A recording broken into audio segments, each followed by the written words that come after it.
Hello again and welcome back. I hope you enjoyed those two short film selections, Eddie's World and Making the Case. From the enthusiastic chat, it certainly seems that way. One of the delights of joining the Museum of Tolerance for these screenings is that we have the opportunity to meet the filmmakers and the inspiring subjects of the films and learn more about the stories. We look forward to addressing some of your questions as time allows, so please go ahead and enter them in the chat. It is my pleasure now to introduce our special guests this evening, the incredible Eddie Goldfarb, toy inventor extraordinaire, the subject of Eddie's World, and the acclaimed documentary's filmmaker, who happens to be Eddie's daughter. Director Lynn Goldfarb is an Oscar-nominated, award-winning independent filmmaker with 19 documentaries broadcast on PBS and cable. Please also join me in welcoming Jennifer Callahan, who wrote, produced, and directed Making the Case. Jennifer Callahan is a documentary filmmaker engaging with stories which go against the grain. Her first feature documentary, The Bungalows of Rockaway, chronicles 100 years of the epic lives of New York City's largest beach community and foregrounds urbanism, architectural history, and race ethnicity. Everything is Different Now, her 2015 documentary, illustrates the impact of Superstorm Sandy on Rockaway and the surprising recovery taken by residents. Thank you all very much indeed for being with us this evening. We're absolutely delighted to have you, and what a wonderful way to celebrate the holiday season. Eddie, I have to start with you. How can I thank you enough for all of the joy and the fun and the learning and the family togetherness that you have blessed us with all these many decades? You say that the toy industry is a noble industry. Well, you are our hero among the noblemen. How do you reflect back on this absolutely wonderful career that is still, thank God, ongoing? Thanks a lot. It's given me a lot of pleasure. It keeps me interested. It keeps me excited. So I'm very appreciative that I can keep doing it. Over the years, have you noticed a marked difference in toys and what amuses, entertains, and engages the people of all ages who love to play with them? Well, yes, I have noticed at the very beginning when I started, the three toys that I designed during the war were all educational. And when I came back and started showing them, I found out that the one thing they weren't interested in were educational items, where right now educational items are in very hot. So there has been changes. You have over 800 toys to your name. Can you have a favorite? Do you have a favorite? Say that again. Do you have any favorites amongst the hundreds and hundreds of toys that you've brought to market? Well, I have some favorites. I've got some stories, but some of the exciting ones was the bubble gun, which kids really liked, and I had a very hard time placing that item because they told me it would cost $3-4, whereas they can buy a bottle of bubble fluid for 39 cents.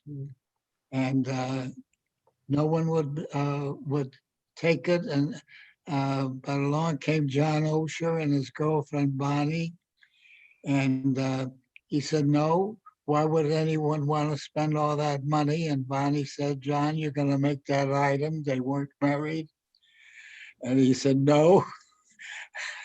By the end of the meeting, he said, "Okay, I'll make the item." And it was very successful, and 5 or 6 other companies joined in making their own kinds of motorized bubble guns. I have dozens of questions for you, Eddie, but let me come back to you in a minute. Lynn, thank you for making this documentary. It took a while. what finally happened that you were able to create this really enchanting capture of your father's life and legacy? Well, I think for me, I had been making documentaries really about other people, interesting people who have helped shape society, who have made a difference. And I had just finished a documentary on the former mayor of Los Angeles, Tom Bradley. And as I was looking for, new ideas, I thought, I really realized that my father was a great story, that I really needed to tell the story of my father. And I really started looking inward, and I thought in the beginning that I would just do a family legacy. And as we started filming, I realized that it would be a great short documentary, and that got us going. Oh, well, we certainly appreciate it, and a great documentary it is. Thank you so much, Lynn. Let me turn to you, Jennifer. You've also chosen a very inspiring subject for your unusual documentary short. How did you meet Ruth Bader Ginsburg, and how did you come to decide that this was the angle and the lens through which you were going to elucidate something little known about such an illustrious figure through such a mundane object? Thank you. I was very lucky to have met Justice Ginsburg many years ago through someone we knew in common. And I, lived my life in New York and making my documentaries, which you kindly mentioned. Thank you. And I, at one point, started thinking about bags. And a friend from LA was actually visiting from New York, and she made fun of my gigantic bag, which I think was very important. I go around town, I'm carrying a lot of things. And a week later, I was on the G train, and another woman shouted to me she loved my bag, which was a different bag. And it just made me start thinking about the role of bags in my life. And I started talking to other friends who started talking about bags. And I started thinking about women in power and who holds a bag and who doesn't, and at least in the United States. And it was interesting because when I would see Justice Ginsburg around, she often would carry a bag or two bags. And I got the idea that way, I guess. How did she feel about being the subject of a documentary short that's not focusing on her career or her brilliant judicial decisions? I didn't ask her that. I should have asked her that. She seemed very interested, intrigued, maybe amused by the interaction between her and bags on film. And I think, she's someone known to love art and to value women's stories and a lot of women's lives. A lot of women carried bags, or bags are claimed by the female, I guess you could say. But it speaks to her openness and her generosity that she participated in this film, which is not about the law. And I'm so forever grateful to her for doing this. Such an honor for me to have spent that time with her, filming her. And she thought the film was wonderful. So, I had no editorial restrictions placed on me, which again speaks to her generosity. But I wanted her to like it, of course. So I was so happy that she did. That is wonderful to hear. Eddie, how did you feel about being the subject of a new documentary film by the illustrious director, producer Lynn Goldfarb? I'm very, very proud of her. I thought it was just going to be something for the family. And all of a sudden, it was a lot more. And so I'm trying to get used to it. Eddie, the film is a lot more than about toys too. You inspire us with all of your attitudes, with your optimism, with your curiosity. I felt like kicking myself when I watched the film, why I'm shying away from new technologies or from new challenges. And here you are embracing everything and not missing a beat and finding new ways under all circumstances to keep being productive and to keep serving others. And it's truly inspiring. Where does that inspiration and optimism come from, do you think? one of the reasons of not being kind of poor when you were young. I just always had a positive attitude. I always felt that things will be better, that there's a light at the end of the tunnel. And that's how I've lived my life. And even though I might irritate some people sometimes, I feel that it really helped me a lot. I think optimism is healthy, really healthy for you. Oh, you're so right. And you are doing all kinds of things with 3D printing and with new technologies. You seem to have a tremendous knack for physics and for everything mechanical and electrical. Are you not daunted by all these new computerized, digital, electronic, technical things? I've always been interested. It's always been part of my life. And I'm excited at anything new that comes out. And I admire so much of the people that are doing it. Thank you. Lynn, if I'm counting correctly, this gem of a documentary has been shown with great acclaim at least 14 different film festivals. So it clearly is resonating with all of us. What were the major decisions that went into how this film was going to be crafted so that it would not just be for your family, but by extension, you're welcoming all of us into your family? Well, one of the decisions that we made early on was that the story would be told only through my father's voice and through his perspective, and that we wouldn't have other people talking about him, and I wouldn't be in the film, because I really wanted to preserve his point of view and his experience. And I do feel that does help it a lot. It makes it, more of a universal story and, less like a tribute, which sometimes happens if you have other people coming in and telling the story. So, it just works. I think the use of toys, finding some of those old commercials, and then the fact that my father's involved in so many interesting things in between the 3D printing and, writing, he writes, these 100-word stories, and, we hear it in the film, and that's also a passion of his, and that all, comes across. So I felt it had a real universal appeal, that toys kind of provides the entrance, the way for us to get into the story. Mm-hmm. But it's about creativity and innovation and how to age with grace and be an active ager, and so much of the way that we look at our futures.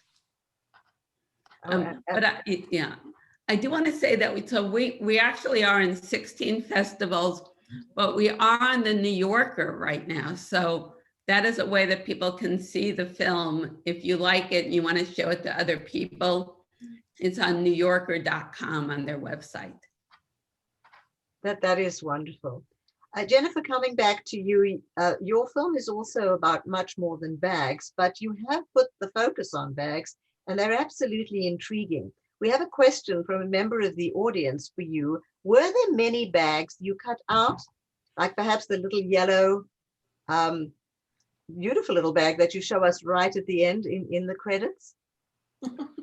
Very, very observant. Yes. So, just to say what was so exciting to me also was that we had to shoot in New York, and it was coordinated with Justice Ginsburg's schedule. And I just love that she packed these bags and traveled from DC to New York with all the bags packed in the bag in which she put the bags. I just love that fact. And so yeah, so there is more footage. And for this cut, my editor and I, we really wanted something that had a certain rhythm and felt a little bit maybe like a light opera, or just something very, but light and deep at the same time, I hope. But I actually am working on bringing a little more footage back in, and there's a wonderful comment that she makes about that velvet little opera bag. So I won't give that away. But yes, we have another, yes, that bag, and then there's a cross stitch kind of pale ivory bag that's in the credits. That, you know, editing, a whole discussion, right, Lynn? So let's look a little bit into the filmmaking. You mentioned your editor. You also mentioned opera, and I want to ask you about music.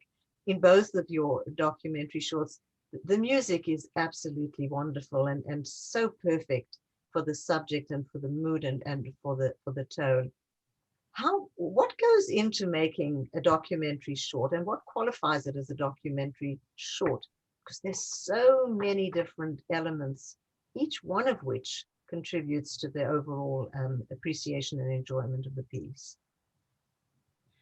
Jennifer, do you want to speak about the music a little bit and about all of the other decisions that went in? You've got someone drawing sketches. You've got every little detail is perfect. Doesn't matter if it's 10 minutes long or if it's half an hour long. There's an awful lot that goes into it.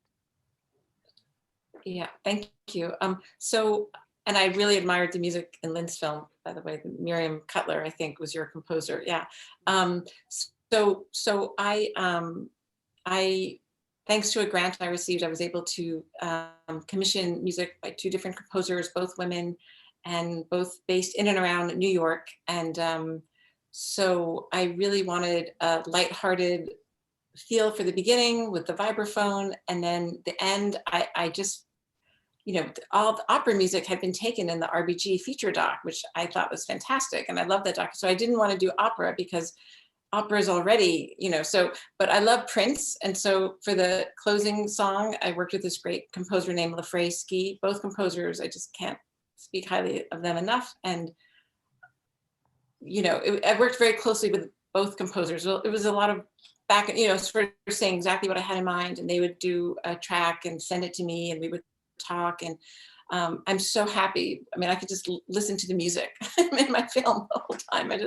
I love it, and very grateful that I had a grant that I was able to, and both, they both are happy with it too. So someone is asking you in our audience, Jennifer, I loved your film, says this is our listener. Have you considered a handbag series? I actually, yes, I have a larger documentary project. And I've interviewed 39 women total in and around New York talking about their bags. So I do have a larger project, which I'm not sure what form it's going to take. And I've done a great deal of research on bags and literature, bags and poetry. There's right now an exhibition that just opened in London at the V&A Museum, which I think will be up for a year, about bags.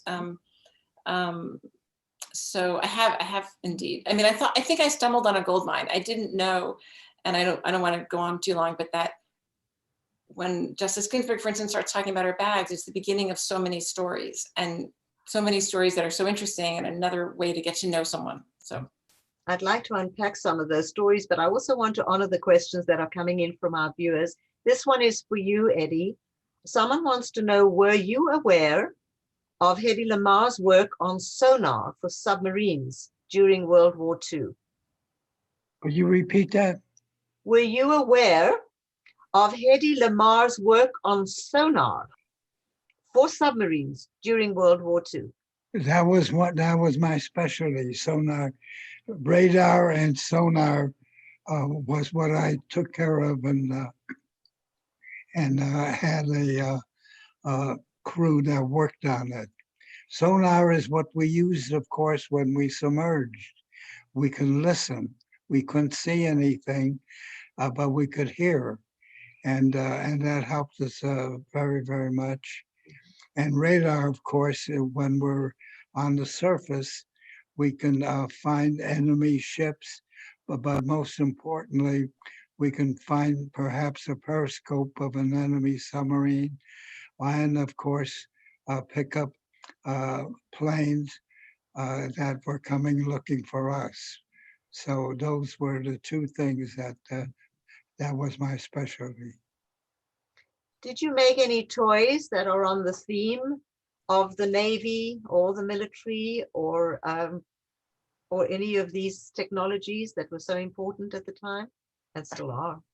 You mean, did I make any toys about the military after the war? Yeah. No, I made a cowboy gun that that was hidden in your hat when you took your hat off. I made a buckle gun, was was on your belt buckle, which when you expanded your waist, it opened up and shot you. But no real military. These were cowboy stuff. Okay, got it. Lynn, there must have been so many stories that you couldn't tell. So many things that you might have wanted to still share. Can you tell us some of the things that you just couldn't fit into this format, but were dear to your heart? Oh, I mean, of course, there's always stories that, you know, you can't tell, but we wanted to keep the film, you know, we wanted to keep the arc of the story and not really have it be like a list of different toys. We could have gone on like that for a long time. But there's also part of we made actually a longer version of the film originally, and there are some aspects of that that I miss a little bit, although I love the length it is now. And part of it was my dad moving to California when I was 2, and really starting, you know, a new life as a toy inventor, and always his commitment to being an independent inventor, and how Los Angeles and California really, you know, offered a certain kind of opportunity. And I think that's, you know, a really wonderful part of the story as well. Yeah, I'm going to give you the last word and come back to you. You talk about, and you've said this evening, to always be optimistic, to look for opportunities, to live your life to the fullest. So tell us a little bit about what are you busy with now? What is your next invention that's in production or in formation, even if it's just an idea? Well, actually, right now I am working on a number of games, but I'm very interested in items for seniors. Seniors like to fall. They don't like it, but they do fall. And so I invented a number of items for my wife when she wasn't feeling well, to keep her safe, to keep her from falling. And that's a very important interest that I have. Well, we look forward to not only seeing that come to fruition, but I think we'll all have opportunity to use it one day. And it's certainly something that is very much needed. Eddie, can we read some of the stories that you write, your 100-word stories? Do you publish them? Right now, Lynn is also working on those. She's gathering them up, and we have about 175, I think, or something. So she is going to publish them, and that'll be very nice. Writing 100-word stories is a hobby that's worldwide. It didn't start with me at all. I joined a contest at a neighborhood newspaper and found out about it. But it's known all over the world. My grandson saw it in Chile, in the subways. They were showing 100-word stories. And they're exactly 100 words, not counting the title. So it's a little bit of a challenge. It could be 99, 101, but no, it has to be 100. Yeah, Well, and you can read some of the stories right now are on our website, and you can read it. And it's at EDDY'SWorld.net is the website, and we do have a selection that are there, and they're really wonderful stories. And we will sometime next year come out with a book of 100-word stories. Well, we look forward to that very, very much. And we've just been given the grace of a few more minutes, so I'm going to go to Jennifer and unpack another story. As Ruth Bader Ginsburg is opening up her bag and pulling out what's in it, including a copy of the Constitution, we learn a lot about her. And it's quite amazing that she's doing this for you so comfortably and so openly. What are some of the stories that were revealed as she literally revealed the contents of her bag for you? Well, some of what's not in the cut, I'd say, is she told a story about a time, I think she was a circuit court judge then, when she was coming home from an evening out with her husband and daughter's friend, and out of nowhere, a thief ran from the bushes and grabbed her purse off her shoulder. And she said how shocking it was and how it felt, you know, like a piece of her had been taken because so much of her life was in that bag. And she tells the story really, really eloquently and vividly. And I did not include it because I don't know, maybe I was self-censoring myself, but I didn't want, you know, she had all these US Marshals around her, so I'm sure there would have been no, I just didn't even want to give the idea that anything could ever hurt her, like happen to her. So I didn't include that. But that was it was a really good, my editor really fought me. She really wanted to put that story. She really wanted to put that story in. Well, thank you for sharing it with us now. And we look forward to the expanded series on handbags. Clearly, you picked on the tremendous ability to take a very mundane subject, which is important and universal to everyone, and make it into a vehicle for telling stories, for paying attention to things that we might otherwise not really be paying attention to.